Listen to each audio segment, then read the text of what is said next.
السنة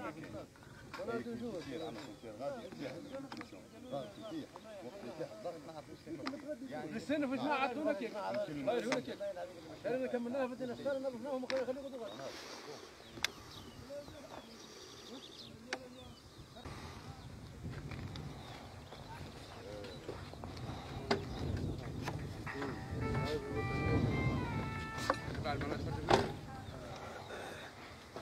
عندي حاجة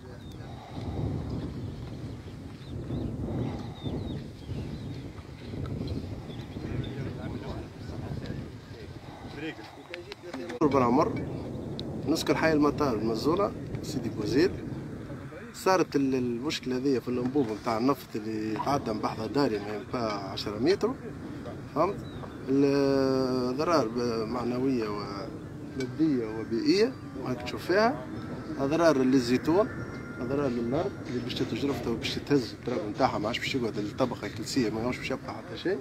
أضرار صحية تشوف حتى البناي يخدم لي فهمت لا رب من الريحة من الواحد امبارح ما لقيتهاش اختي انا ترد بحالة تحليلة ومريضة طيب في الفطور فهمت.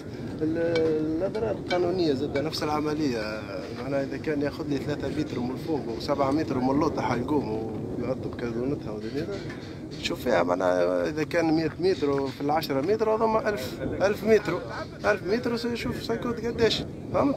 نحب نشوف الوضعية احنا القانونية نتاعها ونفس العملية حتى السلطة ما جا حتى جا المعتمد باش يسأل المتضرر ولا يسأل شكون الضرر ولا واحد سأل الشركة شنو تخدم وتستحق واش حاجة ومشى على روحهم. أنا ما يمثل لها حتى شيء، لا وزارة البيئة باش عندنا لهنا ما عندنا حتى شيء، حتى واحد باش نشكو لا يزيد من الصحافة ما فما حتى مسؤول باش